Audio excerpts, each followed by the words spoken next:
You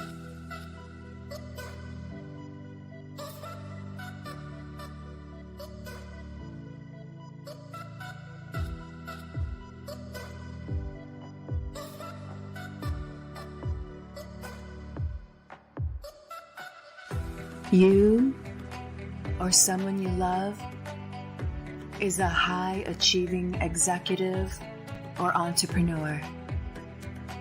Others expect you to have it all together all the time.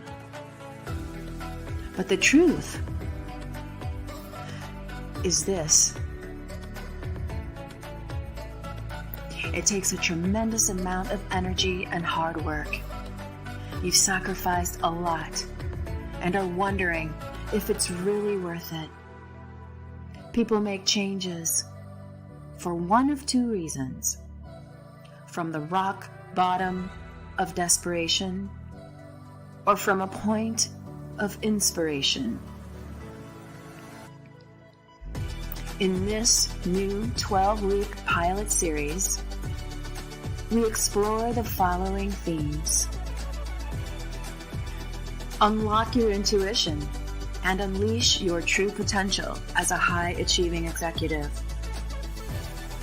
Transform your company culture and elevate your leadership with unique perspectives and group intelligence. Choose inspiration over desperation and embark on a journey of personal and professional growth. Discover the power of intuitive wisdom and group intelligence to transform yourself and your company with Amanda and Suzette's groundbreaking new series, Freedom Flow Fridays. Amanda and Suzette are on a mission to support the transformation of executives and their companies, teaching them how to access intuitive wisdom and harness the power of group intelligence through embracing unique perspectives of individuality. Suzette and Amanda have joined collaborative forces to give high-achieving executives and A-player business leaders a new personal foundation, empowering themselves to upgrade the culture for themselves first, and then for their companies. So be sure to join Amanda and Suzette every Friday morning, 8 a.m. PST, live on LinkedIn. And together we will unblock the flow of your freedom week by week.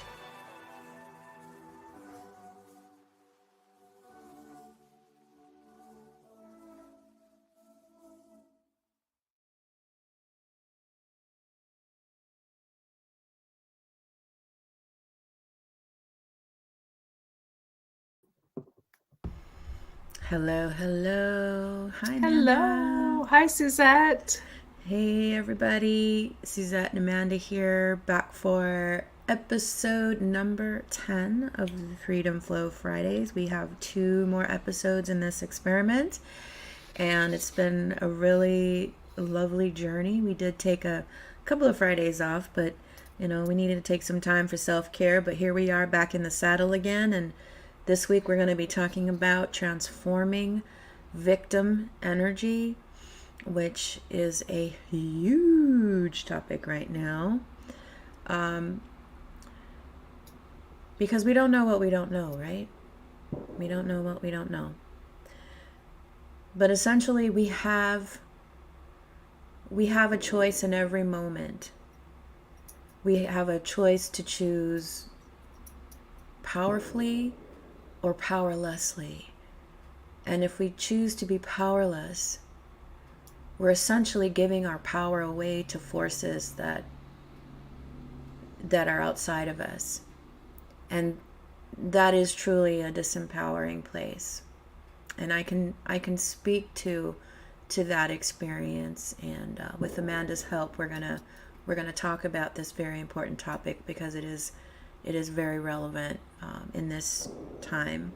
So I think before we do that, maybe we can drop into the heart and just get grounded and centered. And do you want to do that, Amanda, or do you want me to?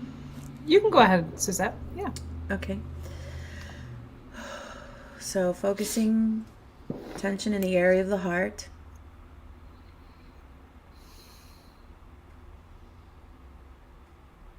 And just imagine the breath is flowing in and out through the heart.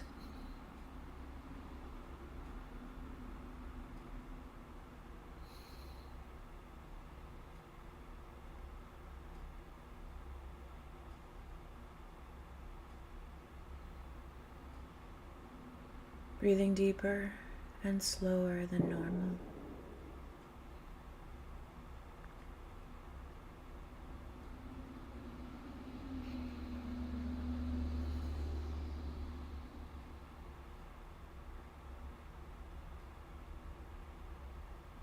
And as we're breathing deeply and slowly through the heart,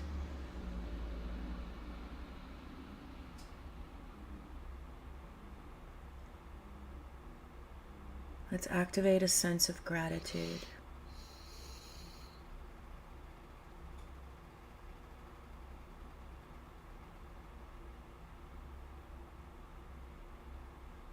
And allow that gratitude for all the good things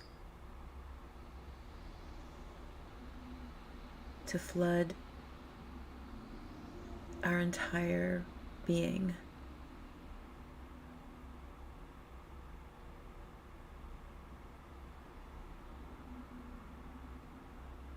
And let's just sit like this for about a minute as we calibrate to this feeling of gratitude.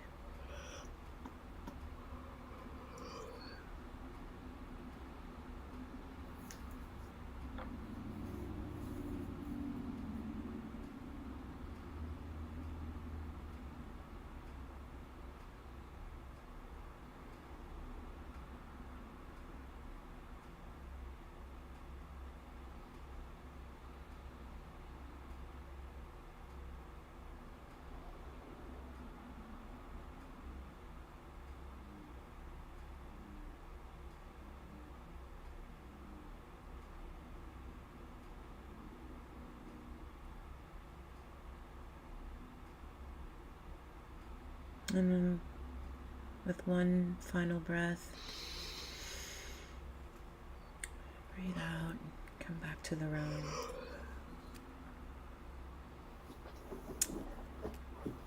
Thank you. So, what we're going to cover today about victim energy, we're just going to keep it very basic. We're going to talk about, first of all, what is victim energy? And then we're going to talk about why it happens.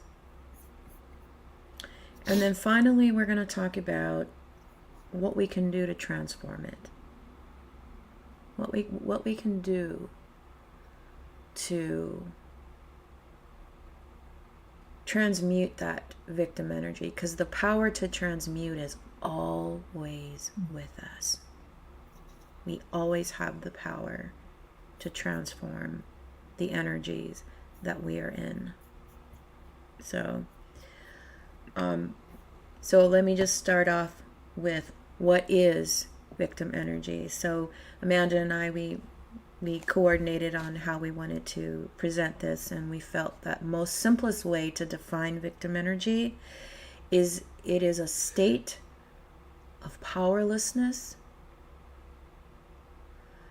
And I would also like to further qualify that by saying that it's not just a state of powerlessness, it's a state of powerlessness because it's energy that's flowing away from us.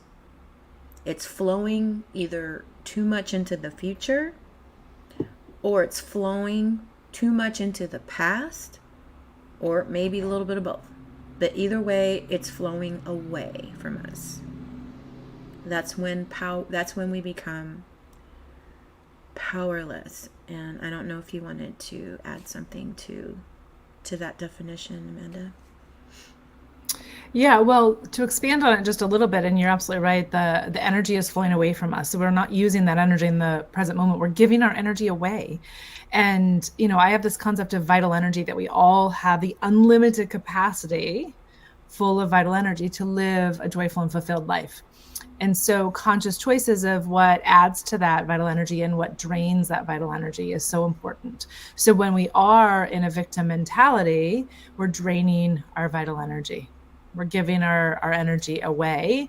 And sometimes, like you said, it's to the past or the future. And sometimes it's to a person who's taking it even in that present moment. Right. So, we can get stuck in our head sometimes when something happens to us and, we're at home, we're trying to fall asleep and we're so mad about what happened or so upset and hurt about what happened to us and how dare that person. And we're wasting so much of our energy in that moment. And for all we know, that person is happy, enjoying, loving their family or sound asleep. Right. So it's just that energy, even sometimes presently, we can give our power away to something that isn't increasing our vital energy, but is draining our vital energy. Yeah. And that is the effect of victim energy, is that it is a depleting energy. It's a depleting energy full of emotions of, why me? Why me? Why does this always happen to me? Why wasn't I born into a different situation? Why didn't I marry a different person? Why? And all we're doing when we do that is we are feeding the fire.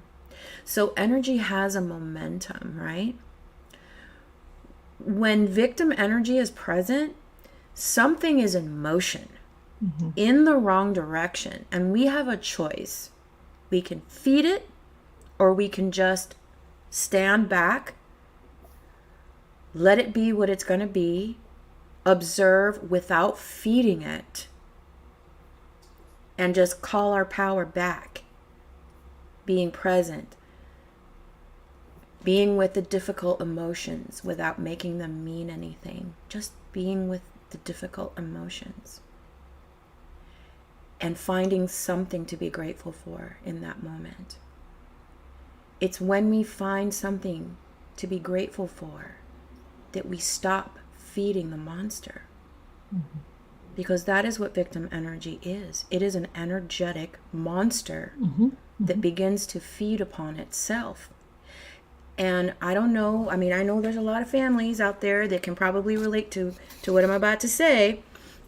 One good example is, let's say somebody in the family is having a hard time and they cause this big old drama.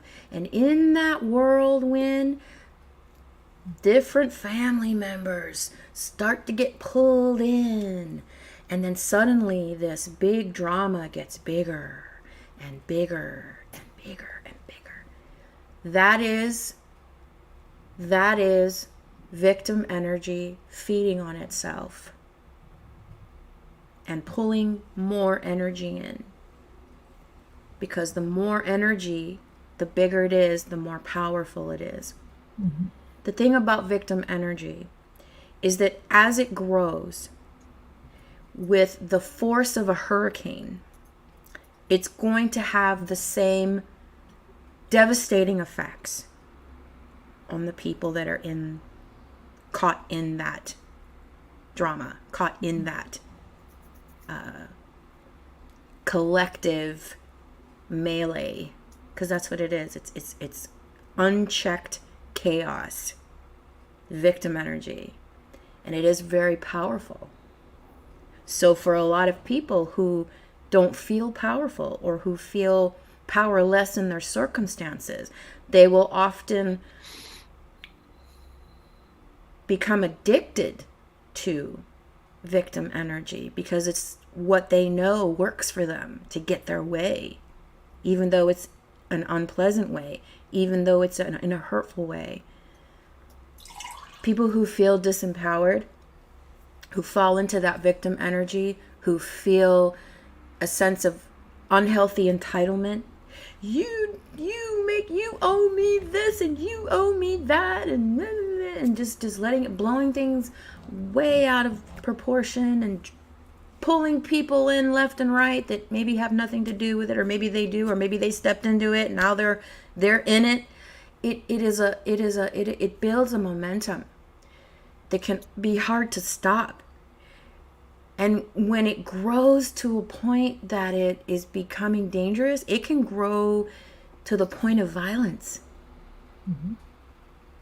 When you see all these tragedies that happen when somebody goes into a school with a whatever it is and shoots up innocent babies and kids, and that person is caught up in a very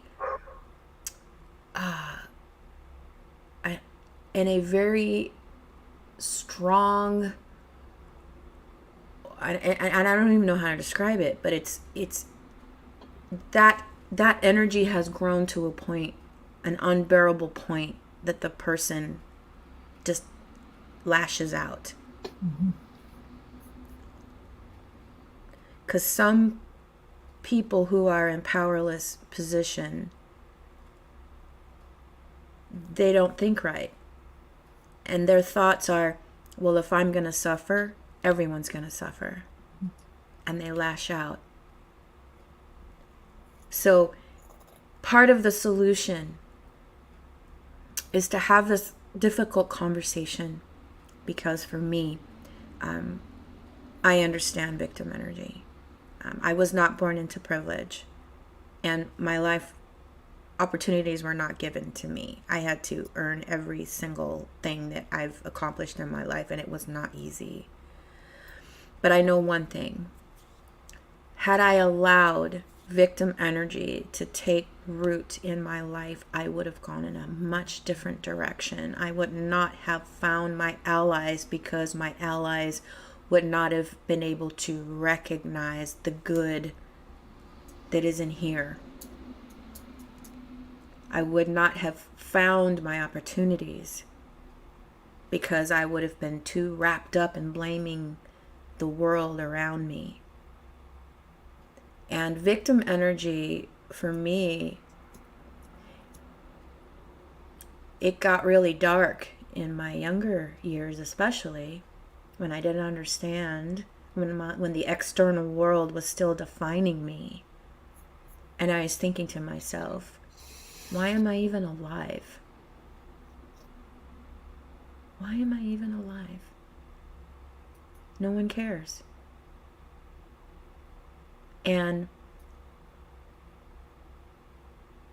I'm so grateful that I was able to recognize that if I want to get help, if I even stand a chance to find my allies that would open doors for me, or take me under their wing, or see the potential and help me bring it out, it wasn't going to be through resentment and feeling victimized and making everyone think that they owed me something, because they don't.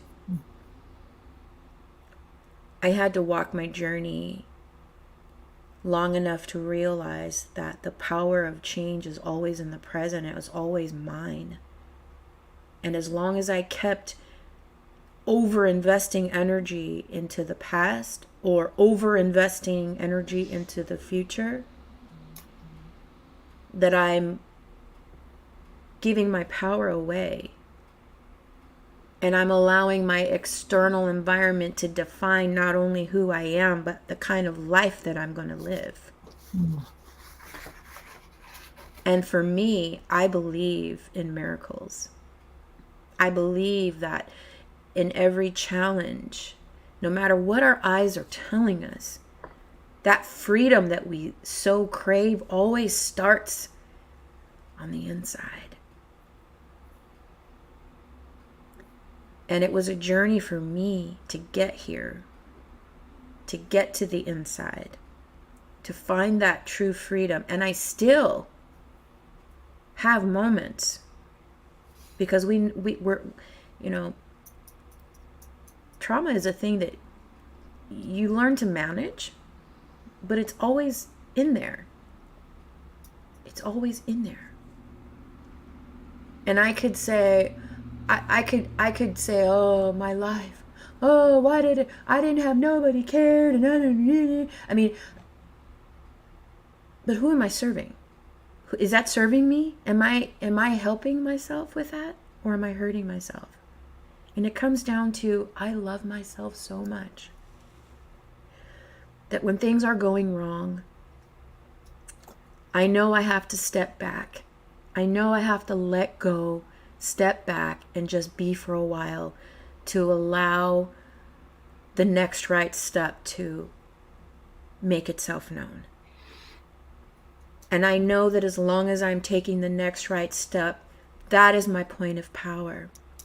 But I'm not going to get in tune with the next right step when I'm focusing on fear for, being so afraid of what's coming in the future, or projecting a story into the future of fear and insecurity. And, that's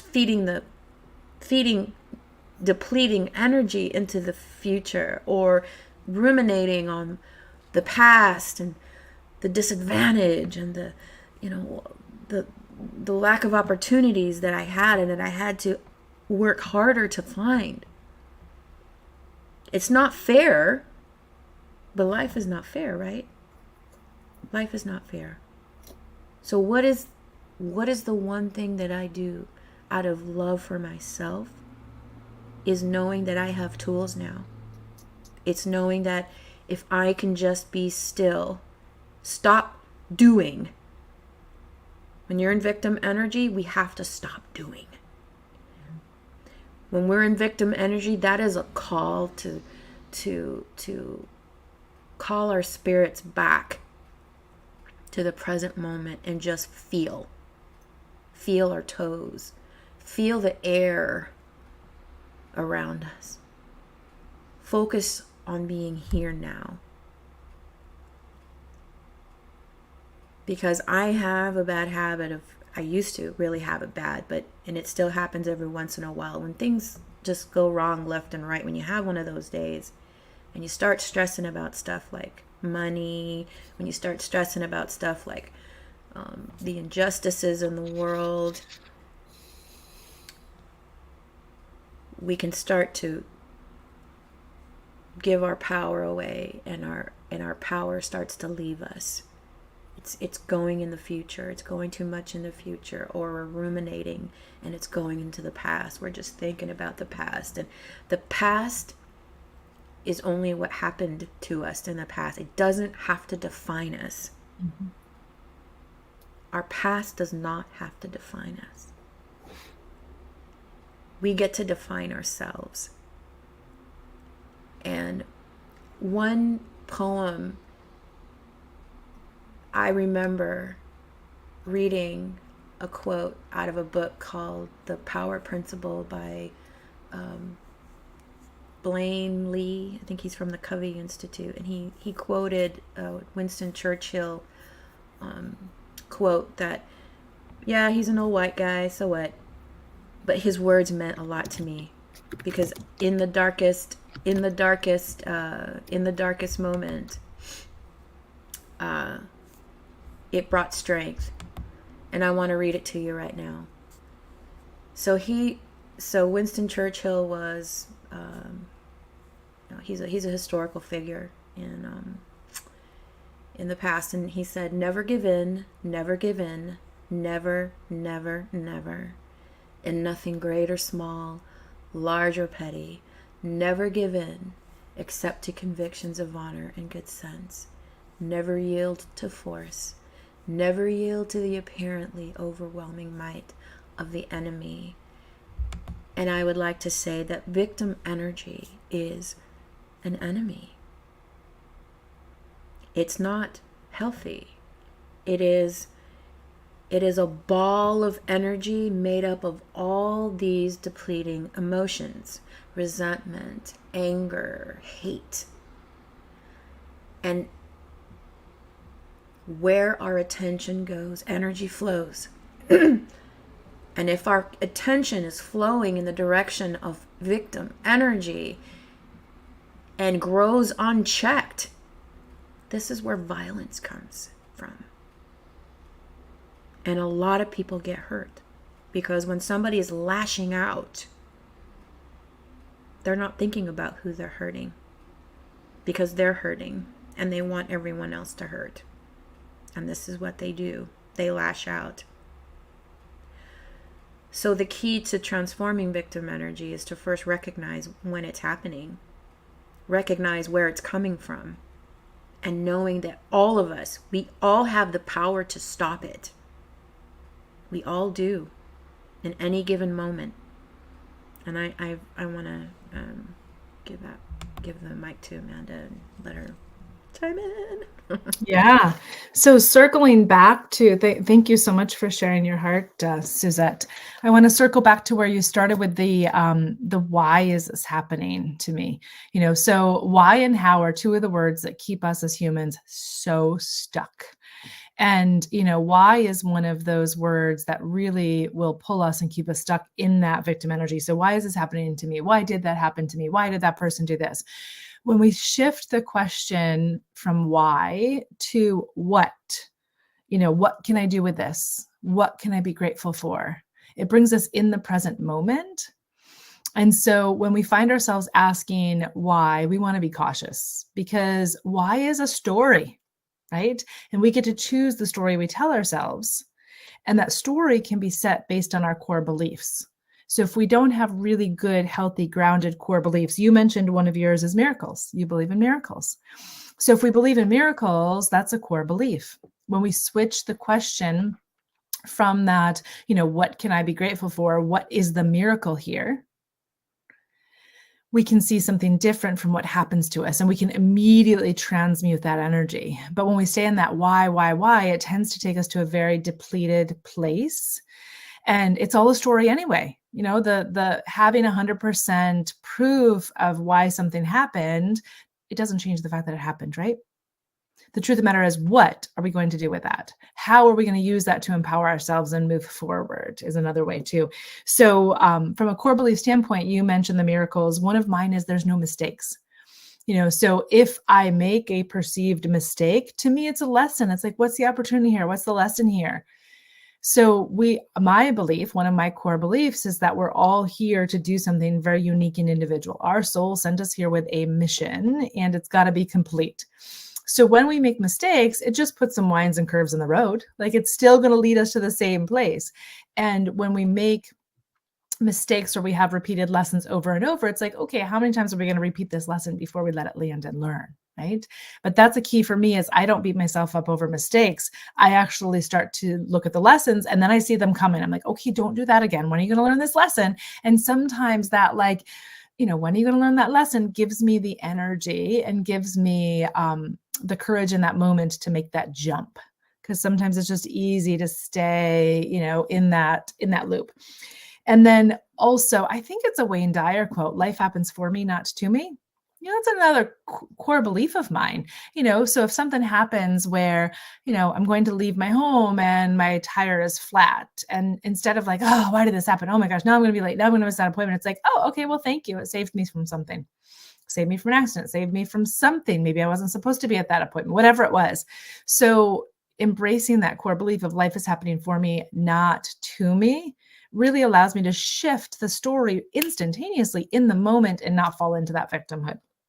So another thing to circle back on that you said is we need to really, to get out of victimhood, we need to stop doing and start being present. And, oftentimes it's the doing that really is just the distraction. So we get busy in doing, but it's from the place of the wrong energy. We're actually going to do, if we are in a depleted energy, the doing that we're doing is from a place of depleted energy. It's not going to lead us to abundance and where we want it to. We really want to be present in the moment and practice being. Like when we are in the vibration of love and we are being in love, everything can change from that place, rather than a place of like, put your head down and just get stuff done, which is what happens to so many people. So, it can be those depleting emotions that lead to transformation, but there's a fine line between how far do I take the anger to want somebody else to suffer and feel my pain versus to transmute that energy of anger into an excitement and fulfillment and start a new foundation or empower others. It really is a fine line. Everybody has that ability. So we get to choose what we do with that anger. And when we fall down into the lower energy depleting emotions that, I just don't care anymore, or that, resentment, that withdrawal, that's because we're out of energy. We're depleted. We don't have the energy. And oftentimes what's underneath that is there's grief and sadness that are stuck. And we need to just feel that, grieve the loss of ourselves and what we gave away, and sit in our sadness, release that. Part of my background is I'm a doctor of physical therapy and help people process trauma out of the body. To move an energy, an emotion is an energy, and to move an energy out of the body, you've got to move it. It's got to come up to come out. So to clear sadness, crying is one of the main ways we get that out of the body. And so what we cry for doesn't always have to be for ourselves to pull us into victimhood. We can actually watch a sad movie and cry for the character in the movie and release that sadness from within us. So that's another key, like releasing those depleted energies that keep pulling us into that victimhood is an absolute key. And then lastly, I just want to share the Mother Teresa poem, Anyway. For those of you that have never heard that, look that up, because that is so helpful. People are going to be unkind. Be kind anyway. There's so many lessons in that poem. Oh my gosh, yeah. Yeah. So true, so true. So coming from a life that I had to walk, starting my adult life at 15 as a mother. I became a mom at 15. My first job was barely over minimum wage, which was $3.35 at the time. And with a kid, life was feeling very heavy for just being 15. And there were a lot of tears. There was a lot of darkness and uncertainty. Like I didn't know what was going to happen with my life. But now in hindsight, I went through so much before life circumstances put in my path the way to find myself, to find the way back into my self, to connect with my true self, to go inward, because I'd never lived from the inside out. I was always living from the outside in, and doing a lot of people pleasing, trying to fit in here and fit in over there, or trying to find my place in the world. And my place in the world was to find my way into my body. And in doing so, I came face to face with a lot of the deeply ingrained powerlessness, because a lot of it was also inherited. But to transform that energy, the very first step is to stop feeding it. And we feed it with our thoughts. We feed it with our emotions. And when things go wrong, it's so easy to go unconscious and just fall into it. But when I learned the tools to, first of all, prevent myself from falling in, number one,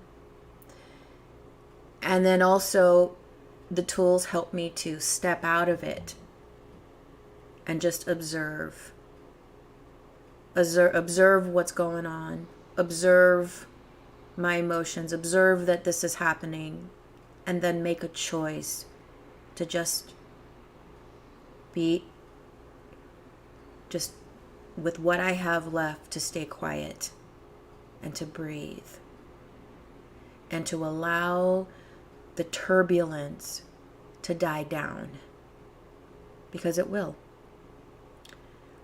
and to fully feel the emotions, because a feeling fully felt passes through. And just knowing this is a comfort. because now I know I just have to be still. I have to give myself love because I'm having a hard time. And I just need to focus on my heart, focus on my breath. And I know, maybe it's not happening right in this moment, but I know that if I just do that, the feeling will move through me and not get stuck in my body. Because when that energy gets stuck in the body, that's how resentment builds and builds and builds to the point where it's unbearable. And I love myself too much to allow myself to get into that level of, to allow myself to get into that state. Because I know that in a space of gratitude, something will emerge. And what's really helped me is just finding the little things to be grateful for and pouring my attention to those things. Pouring my attention into the things that make me feel grateful. Even though whatever my eyes are telling me is causing me a lot of stress or anxiety, I have the tools to relax that response.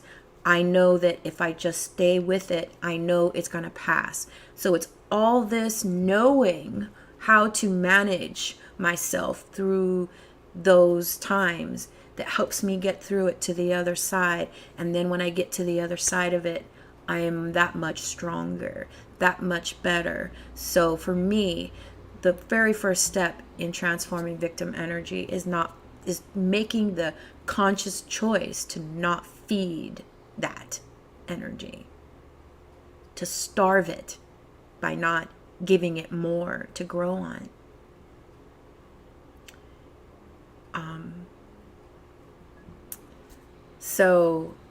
I think, did you want to say something else on that, or should I go ahead and read that quote that I found from Dr.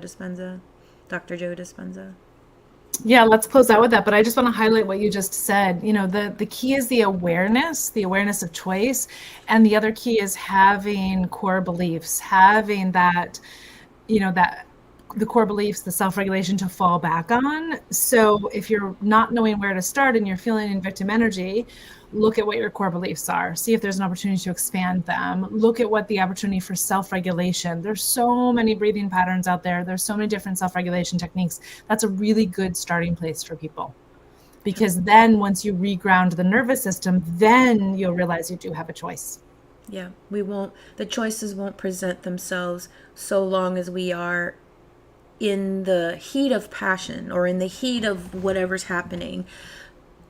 Nothing will open up. New alternatives, new ideas, a solution. It won't happen because that part of our brain is shut to us when we're in a stress response.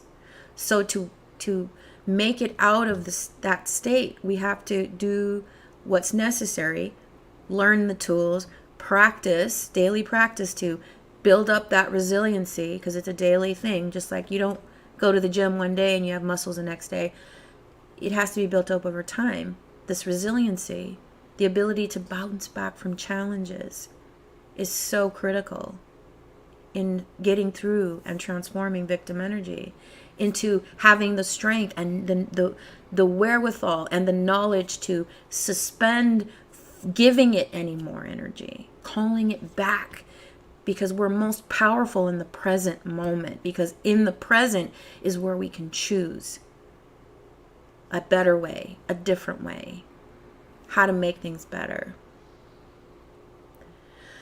So we're 5 minutes to the top of the hour, and I want to close out with a passage from the book called Becoming Supernatural by Dr. Joe Dispenza, and I highly recommend this book.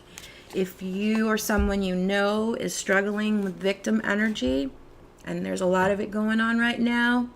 The world is just, it's just going on right now. So I want to read this to you because it's so important. As you take your attention off your past present reality or your predictive future reality, you are calling energy back to you and building your own electromagnetic field. Now you have available energy to heal yourself or to create a new experience in your life. And that's what it's all about. When we transform victim energy, we now have the power to create a new life experience for ourselves. So our invitation is, when you're feeling that way, ask yourself, what is the gift behind the challenge? That is the question that has saved my life so many times. And with that, I just want to say thank you so much for joining us. We have 2 more episodes in this experiment, and yeah, I'm ready. I'm good. Amanda, if you have something to close us out with that you want to say, you're good. All right, y'all. All right, so thank you for joining us. Amanda and Suzette here. Again, here with the signing off until next week. Thank you so much for joining us.